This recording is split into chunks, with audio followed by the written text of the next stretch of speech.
স্বাগত দীপ্ত সংবাদে, সাথে আছি আমি নুজহাত রাহানুমা। ত্রয়োদশ জাতীয় সংসদ নির্বাচনের সামনে রেখে দেশি বিদেশি সাংবাদিকদের জন্য নীতিমালা জারি করেছে নির্বাচন কমিশন। গণমাধ্যমের ক্ষেত্রে পুরনো নীতিমালার বেশিরভাগ বিষয়ে বহাল রাখার অভিযোগ তুলেছেন সাংবাদিক ও বিশ্লেষকরা। পাশাপাশি নীতিমালায় ইসির অনভিজ্ঞতার ছাপ স্পষ্ট বলে মনে করে টিআইবি।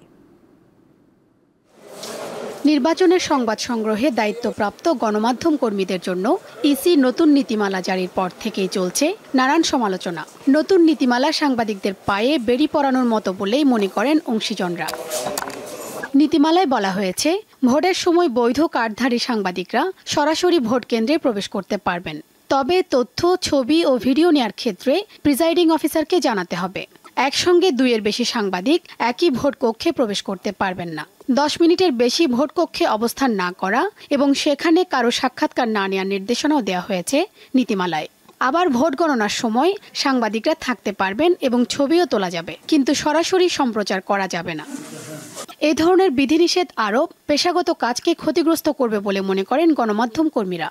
কোনো ভোটকারকে যদি অনিয়ম হয় তাহলে ওইখানকার আমি কি তার সাক্ষাৎকার নিব না? যখন এই লাইন থাকবে যে আপনি ওইখানে কারো বক্তব্য নিতে পারবেন না, এই কার্যক্রমগুলো সাংবাদিকতা যে আপনার একটি সার্বিক যে রিপোর্টটি, সেই রিপোর্ট তৈরিতে অনেক তথ্য সংগ্রহে এখানে প্রতিবন্ধকতা তৈরি করছে। ইসির তৈরি নীতিমালার কঠোর সমালোচনা করেন ঢাকা বিশ্ববিদ্যালয়ের গণযোগাযোগ ও সাংবাদিকতা বিভাগের এই শিক্ষক। তথ্য অধিদপ্তরের অ্যাক্রেডিটেশন কার্ডের মাধ্যমে তারা বাছবিচার করবে, সেটা ডিসাইড করবে কে? সেটা ডিসাইড করবে স্থানীয় প্রেস ক্লাব। বাংলাদেশের সমস্ত জেলায় সবগুলো প্রেস ক্লাব বিতর্কিত। কোন প্রেস ক্লাবকে আপনি ডিসিশন নিতে দিবেন কারা কার্ড পাবে? যদি সেইখানে প্রিজাইডিং অফিসারের সহায়তায় অবৈধ ছিলছাপ্পর হয় বা অবৈধ ব্যবস্থা হয়, তাহলে কি সেটা ধারণ করার জন্য আমি সেই প্রিজাইডিং অফিসারের অনুমতি নেব সাংবাদিক হিসেবে? তাহলে এইটা তো ঠিক সাংবাদিকদের সেফটি অ্যান্ড সিকিউরিটি বা গণমাধ্যমের অবাধ তথ্য প্রবাহ হচ্ছে না। গণমাধ্যম স্বাধীন ভূমিকা পালন করতে না পারলে ফের স্বৈরাচারের বিকাশ ঘটবে বলে মনে করেন টিআইবি প্রধান। অবহিত করার নামে কিন্তু তাদেরকে অনুমতির প্রয়োজন হয়েছে এবং সেটার মাধ্যমে অনেক হয়রানি হয়েছে। কাজে এই বিষয় থেকে কিভাবে এই ধরনের পরিস্থিতি সুরাহা করা সম্ভব, এগুলো কিন্তু আলোচনা সাপেক্ষে করা সুযোগ ছিল। সেই সুযোগটা নির্বাচন কমিশন নেয়নি, যে কারণে তারা প্রশ্নবিদ্ধ হবে। ইসি সংবাদকর্মীদের ভোট কভারেজের অনুমতি দিয়ে কার্ড দেওয়ার পর ভোট কক্ষে ঢুকতে কেন্দ্রের প্রিজাইডিং কর্মকর্তাকে আবারও অবহিত করার বিষয়টি অপ্রয়োজনীয় বলেও মত তার। নির্বাচন কমিশন যে কমিশন গঠিত, তারা এক হচ্ছে নতুন, দ্বিতীয় হচ্ছে তাদের কিন্তু মাঠ পর্যায়ের বাস্তব অভিজ্ঞতাটা নেই। এই নলেজের ঘাটতির কারণে কিন্তু এই প্রশ্নগুলো উত্থাপন করার মতো সুযোগটা তৈরি হয়েছে। ত্রুটি বিচ্যুতি কাটিয়ে অংশীজনদের সাথে আলোচনার মাধ্যমে নতুন করে নীতিমালা প্রকাশের পরামর্শ তার। শিউলি শবনম, দীপ্ত সংবাদ, ঢাকা। রাজধানীর উত্তরার মাইলস্টোন স্কুল অ্যান্ড কলেজে বিমান বিধ্বস্তের ঘটনায় নিভে গেল আরও 2 শিক্ষার্থীর জীবন প্রদীপ। জাতীয় বার্ন ও প্লাস্টিক সার্জারি ইনস্টিটিউটে চিকিৎসাধীন অবস্থায় শুক্রবার সকালে মারা যায় 10 বছর বয়সী শিশু আয়মান। পরে মাকিন সরকার নামে আরও এক শিক্ষার্থীর মৃত্যু হয়। এ নিয়ে ওই দুর্ঘটনায় মৃতের সংখ্যা বেড়ে দাঁড়ালো 33 জনে। ঝরে গেল মাইলস্টোন স্কুলের আরও একটি ফুল। সেই ফুলবাহী গাড়ি এটি। সেই গাড়িতে করে নেওয়া হচ্ছে ঝরে যাওয়া ফুল, শিশু আয়মানের মরদেহ, পৃথিবীতে যার স্থায়িত্ব ছিল মাত্র 10 বছর। জাতীয় বার্ন ও প্লাস্টিক সার্জারি ইনস্টিটিউটের পরিচালক শুক্রবার দুপুরে নিয়মিত ব্রিফিংয়ে জানান, বৃহস্পতিবার রাত থেকে হঠাৎ শিশুটির শারীরিক অবস্থার অবনতি হতে থাকে। 9টার দিকে মারা গেছে। ওর ব্যাপারে আমরা গতকালকে রাতে ওনাকে আমরা বলেছিলাম যে সিভিয়ার ক্যাটাগরিতে ছিল, কিন্তু রাতে আমরা শিফট করে ওটাকে ক্রিটিক্যাল ক্যাটাগরিতে নিয়ে এবং সাথে সাথে ভোর 5:45টার দিকে ওকে আমরা ইনটিউবেশনে দিই। এরপরে সকাল 9:15টার সময় আসলে ওর মৃত্যুটা আমরা নিশ্চিত করতে পারি। বিদেশে পাঠিয়ে উন্নত চিকিৎসা দেওয়ার বিষয়ে তার কাছে প্রশ্ন ছিল সাংবাদিকদের। আমরা একটা রোগীকে দেশের বাইরে নিব কিনা বা যে হসপিটালে যাবে তাদের মতামতটা কিন্তু অত্যন্ত গুরুত্বপূর্ণ। তারা নিয়ে এই রোগীটাকে ভালো করতে পারবেন কিনা সেই মতামতের ভিত্তিতেই কিন্তু করা হয়। এবং তারা যেটা বলছেন যে এর মধ্যে আমরা যে প্রোটোকলে চিকিৎসা করছি, ওনারাও আমাদের সঙ্গে একমত পোষণ করেছেন যে এইভাবে যদি আমরা আগাই, যদি আরেকটু তার কন্ডিশন ইমপ্রুভ করে, তাহলে যদি নেওয়ার মতো ব্যবস্থা হয় সেটা তখন বলতে পারবো। কিন্তু এই মুহূর্তে ওনারা কেউ বিদেশে নেওয়ার পক্ষে কোনো মতামত দেন। এদিন সকালে হাসপাতালে আসেন স্বাস্থ্য অধিদপ্তরের মহাপরিচালক ও সচিব। জানান, সিঙ্গাপুর ও চীনের মেডিকেল টিম বাংলাদেশের চিকিৎসকদের সঙ্গে সমন্বয় করে কাজ করছেন। চেষ্টা করছি সমন্বয় করে তাদের অ্যাকচুয়ালি পরামর্শ নেওয়া এবং আমাদের ডাক্তারদের মাধ্যমে সেগুলোকে আমাদের রোগীর চিকিৎসার জন্য অ্যাকচুয়ালি আমরা যাতে ইমপ্লিমেন্ট করতে পারি, রোগীর ভালো চিকিৎসার জন্য, উন্নত চিকিৎসার জন্য এবং সার্বিকভাবে ভালো ফলাফল আশা করার জন্য আমরা সর্বতভাবে চেষ্টা করে যাচ্ছি। তিনি আরও জানান, দুর্ঘটনায় দগ্ধদের বিভিন্ন ক্যাটাগরিতে ভাগ করা হয়েছে। এখনো কয়েকজনের অবস্থা অত্যন্ত সংকটজনক। আগামীকাল থেকে রিলিজ দেওয়া শুরু করব। মেহেদী হাসান, দীপ্ত সংবাদ, ঢাকা। দর্শক, এই মুহূর্তে জাতীয় বার্ন ও প্লাস্টিক সার্জারি ইনস্টিটিউটে রয়েছেন আমাদের সহকর্মী স্বস্তিকা সিংহ। তিনি সরাসরি যোগ দিচ্ছেন। স্বস্তিকা, আহত শিক্ষার্থীদের চিকিৎসার সবশেষ কি তথ্য রয়েছে আপনার কাছে? আহত শিক্ষার্থীদের চিকিৎসার জন্য কিন্তু বিদেশ থেকে টিম কাজ করছে। সিঙ্গাপুর এবং চায়না থেকে চীন থেকে যারা এসেছিলেন সেই সব প্রতিনিধিরা বাংলাদেশের টিমের সাথে সমন্বয় করে কাজ করছেন এবং সেই জায়গা থেকে কিন্তু সেই চিকিৎসা সেবা যতটুকু সম্ভব তাদেরকে সঠিক চিকিৎসা সেবা দেওয়ার চেষ্টা করা হচ্ছে। এবং পাশাপাশি আপনার সূত্রে দর্শকদের জানিয়ে রাখি যে আজকে সকাল 9:10 কিন্তু জারিফ নামে একজন শিশু, যিনি ক্রিটিক্যাল অবস্থায় ছিলেন এবং ভেন্টিলেশনে দেওয়া ছিলেন, উনি কিন্তু মারা গিয়েছেন। জারিফ নাম আসলে শিশুটির। সকাল 9:10 আসলে আমাদের ছেড়ে উনি চলে গিয়েছেন। উনি চলে যাওয়ার পর কিন্তু হাসপাতালের যে পরিবেশ সেটি কিন্তু একটু থমথমে অবস্থায় রয়েছে, কারণ আসলে সব শিশুরাই আমাদের ঠিক যেভাবে যাচ্ছে ঠিক সেভাবেই এক একটা সকাল আসলে ঠিক সেভাবেই শুরু হচ্ছে। পাশাপাশি অনেক স্বজনরাও আসলে আসছেন। অনেক আপনি দেখতেই পাচ্ছেন এই মুহূর্তে অনেক স্বজনরাও এমার্জেন্সির সামনে ঠিক যেমন ভিড় করছেন, ঠিক সেরকম এখনো পর্যন্ত কিন্তু যারা এই যে শিশুদের সেই শিশুদের সংখ্যার মধ্যে কিন্তু এখনো পর্যন্ত 40 জন শিশু ভর্তি ছিলেন গতকাল পর্যন্ত।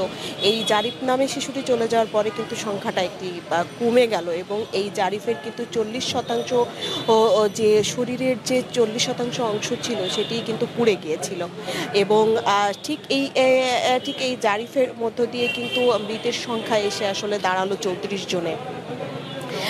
এখনো পর্যন্ত কিন্তু ক্রিটিক্যাল অবস্থায় বার্ন ইউনিটে ভর্তি রয়েছেন 4 জন। সিভিয়ার পর্যায়ে যে রোগী রয়েছেন তাদের সংখ্যা কিন্তু মোট 10 জন এবং ভর্তির সংখ্যা কিন্তু দাঁড়ালো 39 জনে। এবং ঠিক যেসব রোগী এবং আত্মীয় স্বজনেরা আসছেন তারা কিন্তু এখনো পর্যন্ত সেই আশঙ্কা নিয়েই আসছেন যে কত দ্রুত সম্ভব আসলে তাদের যে শারীরিক অবস্থার যে উন্নতি করা যাবে এবং তাদেরকে কীভাবে দ্রুত যারা আসলে আজকে গতকালকে ব্রিফিংয়ের মাধ্যমে জানানো হয়েছিল যে আজকে থেকে কিন্তু ঠিক 4 থেকে 5 জন শিশু যাদের অবস্থা মোটামুটি ভালো তাদেরকে কিন্তু আজকে রিলিজ দেওয়া হবে।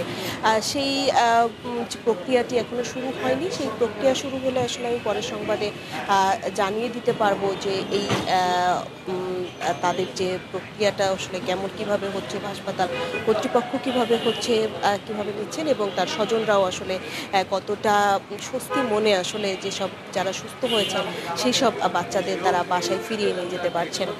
এই ছিল আমার কাছে জাতীয় বার্ন ইনস্টিটিউট থেকে সর্বশেষ। জাতীয় বার্ন ও প্লাস্টিক সার্জারি ইনস্টিটিউট থেকে জানাচ্ছিলেন সহকর্মী স্বস্তিকা সিংহ। অবরুদ্ধ গাজায় শুক্রবার দিনভর হামলা চালিয়ে অন্তত 89 জন ফিলিস্তিনিকে হত্যা করেছে ইসরায়েল। আহত হয়েছেন 467 জন। এতে ইসরায়েলি আগ্রাসনে গাজায় মোট নিহতের সংখ্যা দাঁড়ালো 59,676 জনে। এছাড়া গাজায় খাদ্য সংকট চরম আকার ধারণ করেছে। উপত্যকার প্রায় 1/3 মানুষ গেল কয়েকদিন ধরে না খেয়ে রয়েছেন বলে জানিয়েছে জাতিসংঘের খাদ্য কর্মসূচি। গাজায় অবরোধের মাধ্যমে কৃত্রিম খাদ্য সংকট তৈরি করে ইসরায়েল জাতিগত নিধন চালাচ্ছে বলে অভিযোগ করেছেন খ্যাতনামা দুর্ভিক্ষ বিশেষজ্ঞ অধ্যাপক অ্যালেক্স ডি ওয়াল। এদিকে গাজায় নতুন যুদ্ধবিরতির আলোচনা স্থগিত হওয়ার জন্য হামাসকে দায়ী করেছেন যুক্তরাষ্ট্রের প্রেসিডেন্ট ডোনাল্ড ট্রাম্প। তার দাবি, হামাস যুদ্ধবিরতি চায় না।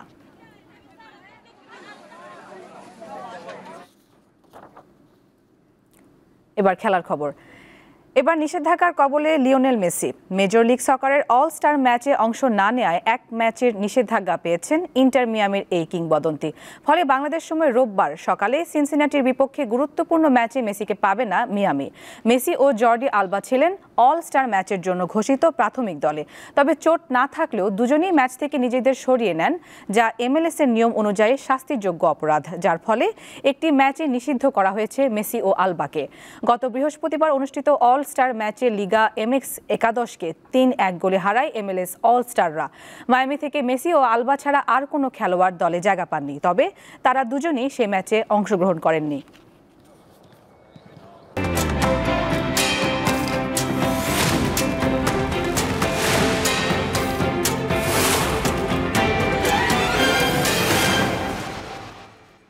দর্শক, এবারে জানাবো এক নজরে দৈনিক পত্রিকার শিরোনাম। শুরুতেই আমাদের হাতে রয়েছে দৈনিক প্রথম আলো। দেখতে পাচ্ছি শিরোনামে সংকটাপন্ন 5 জন, নিহত বেড়ে 33। স্কুলে যুদ্ধ বিমান বিধ্বস্ত, এখনও হাসপাতালে ভর্তি 50 জন। অগ্নিদগ্ধদের চিকিৎসায় যুক্ত সিঙ্গাপুর, চীন ও ভারতের চিকিৎসা দলও। এদিকে রয়েছে পাশাপাশি 3 শিশুর কবর কাঁদাচ্ছে সবাইকে। প্রথম আলোতে আরও রয়েছে খেলার খবরে নারী ফুটবল দলের সাফল্য বেশি, সুযোগ সুবিধা কম। এদিকে জুলাই গণঅভ্যুত্থানের 1 বছর ফিরে দেখায় হাসপাতাল থেকে 3 সমন্বয়ককে তুলে নিয়ে যান গোয়েন্দারা। এরপর রয়েছে দৈনিক যুগান্তর, শিরোনাম মশা নিয়ন্ত্রণে সরকার ব্যর্থ। ডেঙ্গুতে এবছরের মৃত্যু 70, আক্রান্ত 18,500। এদিকে রয়েছে সংকটাপন্ন আরও 10 শিশু শিক্ষার্থী। বার্ন ইনস্টিটিউটে শুক্রবার 2 জনের মৃত্যু, চিরনিদ্রায় শায়িত প্রিয়া, রাইসা ও মাহিয়া। মাইলস্টোন ট্র্যাজেডির বিষয়ে এই শিরোনামটি প্রকাশ পেয়েছে। এরপর রয়েছে দৈনিক আমার দেশ, শিরোনাম নির্বাচনে প্রার্থী শিবিরের সাবেক 16 সভাপতি। এদিকে রয়েছে ফিলিস্তিন রাষ্ট্রকে সেপ্টেম্বরে স্বীকৃতি দিচ্ছে ফ্রান্স, ম্যাক্রোর ঘোষণা এমনটি। এদিকে ফিরে দেখা জুলাই বিপ্লব, 3 সমন্বয়ককে হাসপাতাল থেকে তুলে নেয় ডিবি। দৈনিক ইত্তেফাকের শিরোনামে রয়েছে মাইলস্টোন স্কুল সহ অনিরাপদ প্রতিষ্ঠান সরিয়ে নেওয়ার দাবি। ফ্লাইং জোনে স্কুল কেন, প্রশ্ন নগর পরিকল্পনাবিদদের। এদিকে রয়েছে বেঁচে থাকার লড়াই, দগ্ধ 40 শিশুর। চিকিৎসাধীন আরও 2 শিশুর মৃত্যু, খুবই আশঙ্কাজনক 5, আশঙ্কাজনক 10 জন, মৃত্যু বেড়ে 36। এদিকে রয়েছে হত্যা নয়, খায়রুল হকের বিরুদ্ধে রায় জালিয়াতির মামলা হওয়া উচিত ছিল। দর্শক, দেখে নিলাম আজকের দৈনিক পত্রিকার শিরোনামগুলো। এই ছিল এখনকার মতো। পরবর্তী সংবাদ বেলা 1টায় দেখার আমন্ত্রণ। এছাড়া তথ্য ও বিনোদনের অন্যান্য খবর পেতে যুক্ত থাকুন দীপ্ত ডিজিটাল প্ল্যাটফর্মগুলোতে। সবাইকে ধন্যবাদ।